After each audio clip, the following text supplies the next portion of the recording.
For a country with a population of just over 10 million people, it's impressive that Sweden can maintain one of the best fighter aircraft programs. An aircraft's effectiveness is no longer determined mainly by how fast it can fly. Now it's about how instant AI can interpret information and present the data for pilots to act upon in battle. Unlike US or Russian fighters, Swedish Gripen can't carry the most weapons and has no real stealth. To be clear, it isn't the longest range, the fastest, or even the cheapest jet. Nevertheless, Sweden has chosen another niche to compete. The country's focus is to develop a fighter jet with the most advanced electronics to become a nightmare for its closest adversary, Russia. The tension between the two countries has lasted since the Cold War, and now it's coming to a high peak. The Russian behavior in the Baltic Sea region has changed, as the country is willing to use the military to achieve political goals. Russia's commercial investments in the Baltic and Arctic regions have been matched by continued defense investments and activities to control natural resources and marine access. To prove intentions, Russia turned Northern Europe into a playground, as Su-35, 34, and 27 fighters routinely train over northern waters and probe Swedish airspace without permission. Increased Russian activity in the Baltic Sea region has pushed Sweden into a hasty program of rearmament.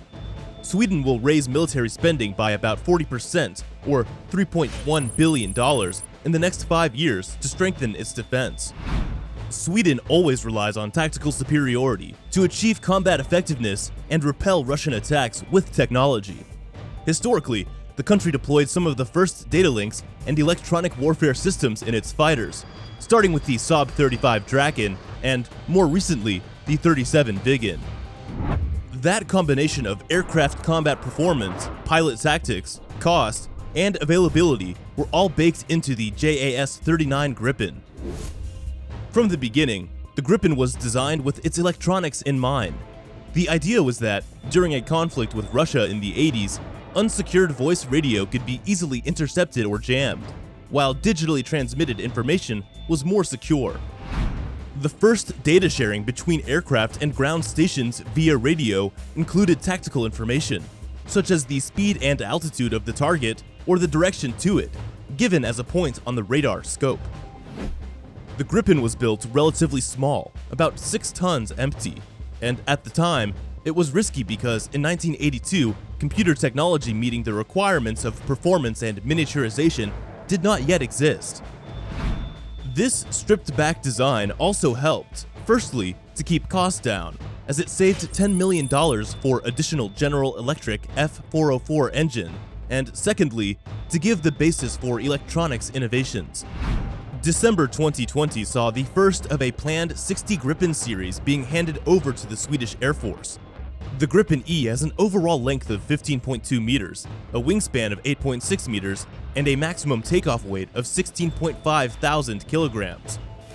The aircraft's top speed is Mach 2 at high altitude, and its turnaround time is only 10 minutes in air-to-air configuration.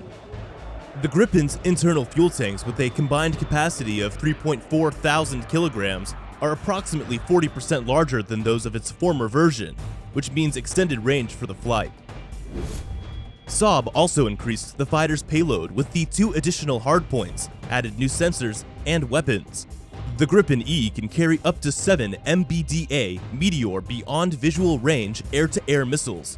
It features the Leonardo ES-05 Raven Active Electronically Scanned Array Radar and the Leonardo Skyward G infrared search and track sensor. The new electronic warfare system features a 360-degree spherical missile approach warning system. It is also a formidable aircraft in more traditional respects: agile, fast, capable of cruising at supersonic speeds without afterburners, even when carrying external weaponry and fuel tanks. Because of its small size, it has a smaller radar cross-section. You have to get closer or put out more energy in your own radar to detect a Gripen. That means that the Gripen can get closer before launching its own missiles, giving it a few more kilometers of effective range. Although that's not enough to compete with the US or Russian fighters in traditional ways, Sweden prepared one more promising feature. Russia's Sukhoi fighters have achieved a kind of legendary status for their ability to outmaneuver US fighter jets in dogfights and pull off dangerous and aggressive stunts in the air. The Su-57 has a feature that was long promised for the F-22, but as of yet has never been delivered. Its side-facing radars mounted below the cockpit on the aircraft's cheeks. At first glance, the utility of these radars is clear. They provide a far greater sensor field of view and thus enhance situational awareness for the Su-57's pilot. But beyond these basic advantages, radars allow the Su-57 pilot to execute a beaming tactic better than nearly any other fighter around. Beaming is when a fighter turns 90 degrees away, perpendicular, to an enemy's pulse Doppler radar array, creating the blind spot. The Su-57 also has an advanced 101KS infrared search and track sensor installed atop the aircraft's nose. This sensor can provide targeting information to a fighter's missile in flight, even while that jet is beaming. Above all else, the Su-57 can operate and persecute targets while staying electromagnetically silent or giving off no radio emissions, which is just as big of a deal these days as being hard to detect on radar. To defeat Russia's fearsome fighters and surface-to-air missiles, the US has largely turned to stealth aircraft. One of the stealth's key technical goals is to approximate the aircraft's temperature with surrounding atmospheric as closely as possible to remove any detectable difference. Stealth costs a fortune and must be built into the shape of the plane. If Russia somehow cracks the code of detecting stealth-shaped fighters, the US's F-35, the most expensive weapon system in history, is cooked. But Saab took a different and cheaper approach to combat Russia's fighters and missiles.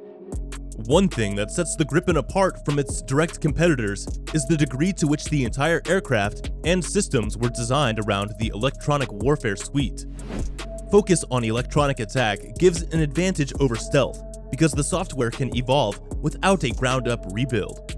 Saab plans to update the software on the Gripen E every 2 years, giving it more flexibility to meet the evolving challenge. With the technology behind onboard sensor systems poised to change almost as rapidly as the applications in a smartphone, Saab has attempted to future-proof the Gripen by designing the avionics in such a way where the software is more or less hardware independent. Gripen E allows for that by separating the hardware layer from the software layer, and the flight-critical applications from the mission-critical tactical. So you can upgrade your $30 million Gripen as easily as your $700 iPhone, or additionally install customized apps from different countries. The threat environment changes quickly, and you will need to make changes in a much faster way while competitors are building totally new fighters. With AI electronics, the pilot can also select automation levels, for example, to use systems manually, semi-automatic, or totally automatic. It means the pilot can decide that they want to monitor and manage everything, select to approve or reject suggestions from the system, like weapons or maneuvering. The right tactical information is shared and displayed at the right moment, enabling quick and precise decision-making. This allows the Gripen E pilot to be in control intuitively and overcome competitors in timing. Alongside its impressive avionics, the Gripen E totes some very high-end sensors. It was the first fighter aircraft to feature an AESA radar mounted on a rotating repositioner or swashblade. This enables the electronically scanned antenna, which is normally fixed in a forward position on fighter aircraft, to be skewed to the left and to the right in order to increase its field of view. A pilot can turn away from the target more than 90 degrees and still maintain a lock with the radar. That's especially powerful when combined with the Meteor air-to-air missile. The duo of the Meteor missile and the AESA radar on a swashplate is a powerful combination for the Gripen E. Theoretically, the pilot can fire missiles at enemy fighters at extreme ranges and then hide in their radar's Doppler notch, while still guiding missiles to their intended target. The goal for the Gripen is to be a true multifunction aircraft in all aspects. Gripen pilots don't like to show their cards by demonstrating the full power of the jet's jamming in training, but the one time they did, it's completely reversed the course of the world's best fighter technologies. So that's all the time we have for today's video. Please give this video a like if you learned something new, and make sure you subscribe so you never miss another video from Front Cost. See you next time.